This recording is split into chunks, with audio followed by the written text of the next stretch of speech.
A big hello class, first student in your GK class.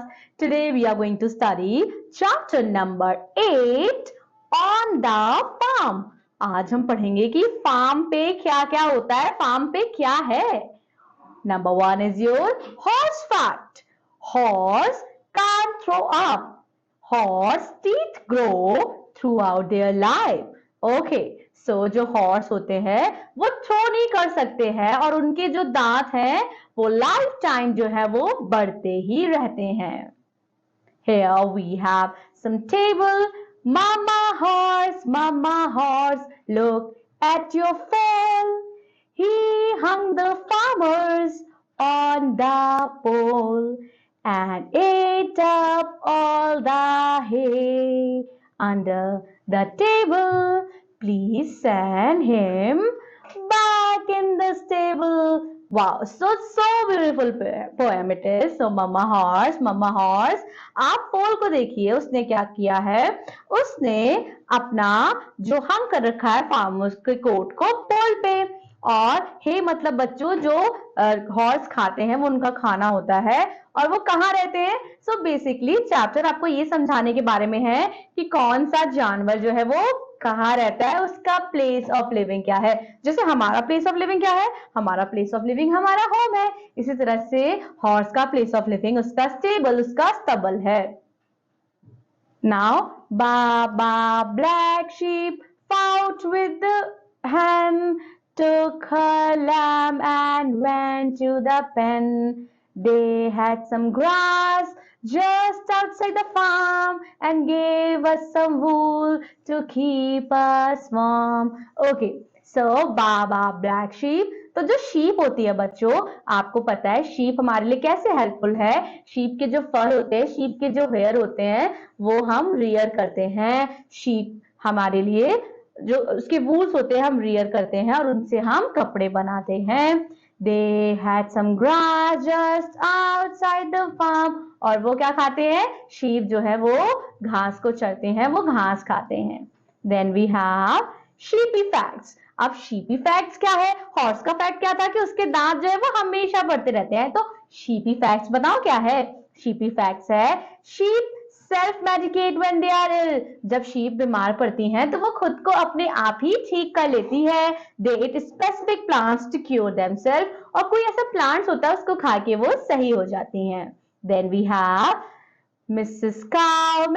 Cow in her shed will give some milk when she is fed. She will give hay and milk to her calf. I will take a liter and a half.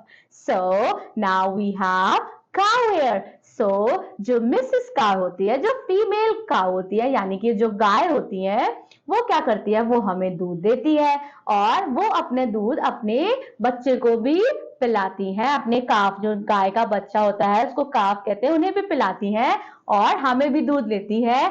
I will take a litre and half. और मैं तो गाय से 1.5 litre दूध लूंगा. बच्चों I hope आप भी दूध पीते होगे. दूध से हमें बहुत एनर्जी मिलती है. उसके लिए हमें काऊ को थैंकफुल करना चाहिए, गॉड को थैंकफुल करना चाहिए कि उन्होंने ऐसा क्रिएचर बनाया है जो हमें हेल्दी मिल्क देती है, जिससे हमारी बॉडी की ग्रोथ और अच्छे से होती है. Now we have more facts. What are they? Cows are color blind of for red and green. So cow जो है वो color blind है, red और green, यानी उन्हें लाल और हरा रंग नहीं दिखाई देता है.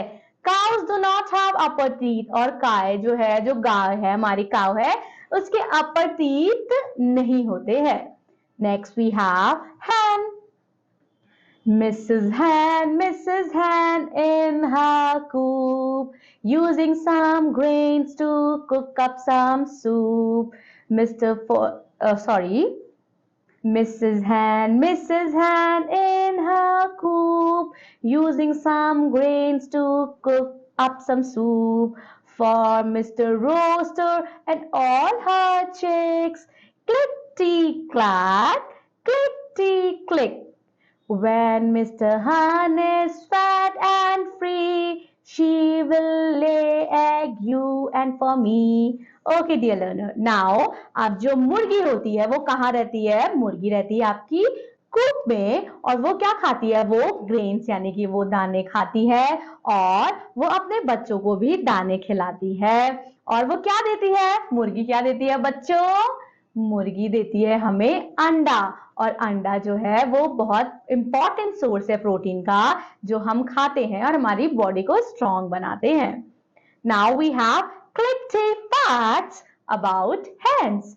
Hen with white earlobe lay white shell eggs, whereas hen with red earlobes lay brown shell eggs. Hen जिनके white earlobe होते हैं वो सफेद कलर के अंडे देते हैं, और जिनके रेड earlobes होते हैं वो कैसे अंडे देते हैं, वो आपके ब्राउन कलर के अंडे देते हैं। Now you had fun singing the rhymes about different animals.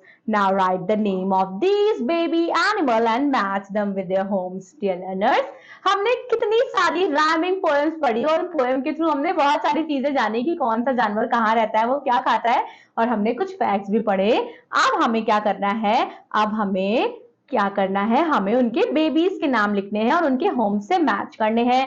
First we have cow. So cow के बेबीज को हम क्या कहते हैं, बछड़ा या बछिया, उसको हम काफ कहते हैं, CALF। और काऊ कहाँ रहती है बच्चों, काऊ आपकी कहाँ रहती है, काऊ आपकी रहती है शेड में। चलिए नंबर 1 को शेड से मैच करते हैं। So cow we are going to match with the shed. Next we have horse. Horse कहाँ रहता है, हॉर्स रहता है स्टेबल में। Then we have sheep. Sheep कहाँ रहती है बच्चों, शीप रहती है आपकी, अभी हमने पढ़ा था ना, शीप रहती है आपकी कूप में। और ये जो चिक है, चिकन है आपकी रहती है पेन में। और जो आप एनिमल्स देख पा रहे हो ना, इनके बेबीज के नाम क्या हैं, ये आपका होमवर्क है। आपको फाइंड आउट करने हैं इनके बेबीज के name. Okay, dear learners, so this chapter is completed.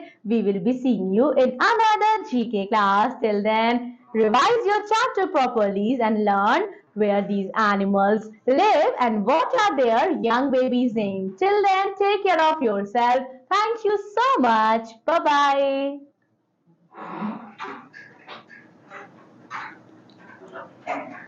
Hello, Tiny Tots. How are you all? Hope you all are doing good. Today we are going to study chapter number 9, My Flower Garden.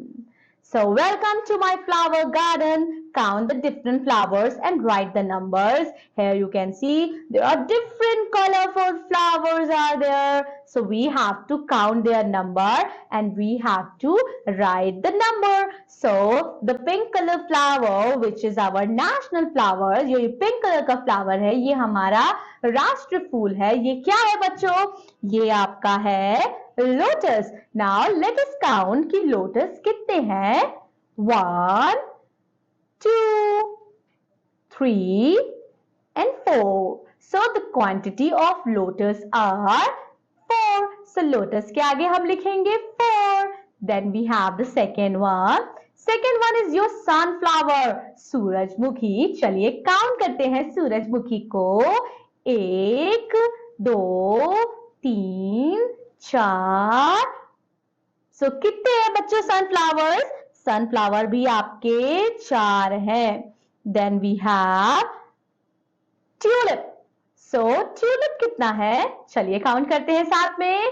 1, 2, 3, 4 and 5. We have 5 tulips. So we have to write 5 here. Next we have hibiscus यानी कि गुड़हल का फूल। चलिए count करते हैं कि गुड़हल के फूल कितने हैं। कितने प्रिटी लग रहे हैं ना सारे फ्लावर्स बच्चों। 1, 2 and 3. So we have total 3 hibiscus यानी कि lotus 4, sunflower 4, tulip 5 and hibiscus 3. Next, move towards another series of flowers. Here we have zinnia, gladiolus, rose and periwinkle. So ये सारे नाम कितने अलग है ना बच्चों, तो ये भी फ्लावर्स के नाम होते हैं। पहला आपका है जिन्निया, देन वी हैव ग्लैडियोलस, रोज तो हम सभी जानते हैं। गुलाब, गुलाब क्या है, गुलाब फूलों का राजा है। फिर आपका आता है पेरिविंकल। चलिए अब इन्हें काउंट करते हैं और दिखते हैं कि इनकी क्वांटिटी कितनी है। नाउ सुजीनिया कितने हैं? 1 2 3, then we have 4. So how many quantity? It is of 4. Then we have gladiolus. चलिए चलिए gladiolus को काउंट करते हैं, मेरे साथ काउंट कीजिए। 1 2 3 4. So gladiolus कितने हैं बच्चों? ये भी आपके 4 यानी कि 4 हैं। रोज काउंट करिए। 1 2 3 4 5. So how many rows are there? There are 5 rows. Next we have periwinkle, and now this will be your homework. You have to count out the periwinkle and you have to write in the given blocks. Next we have wonder wow. So there are over 4 lakh types of flowering plant in the world. So बच्चों हम तो सिर्फ कुछ flowers के नाम जानते हैं ना, जो common है, rose, lotus, lily, hibiscus, marigold, sunflower, लेकिन इसके अलावा भी और भी सारे flowers होते हैं। कितने? 4 लाख से भी ज्यादा, बहुत ज्यादा। तो आपके लिए होमवर्क ये है, पहले तो आपको काउंट करना है ये लास्ट फिगर जो रह गया है पेरीविंकल का। दूसरा ये है कि आपको एटलीस्ट 15 फ्लावर्स के नाम अपने टेक्स्ट बुक में मेंशन करने हैं। देखें तो आपको 15 फ्लावर्स के नाम आते भी है या नहीं आते हैं। So this will be your homework. Okay, dear learners. So we have completed this very beautiful chapter. We will be seeing you in your next general knowledge class. Till then, dear learner, keep smelling like flowers. जिस तरह से flower अपनी खुशबू को चारों तरफ बिखेरता है, आप भी इतने अच्छे बच्चे बनिए कि चारों तरफ लोग आपकी तारीफ करें, आपको अप्रिशिएट करें। Thank you so much and take care of yourself. Bye bye.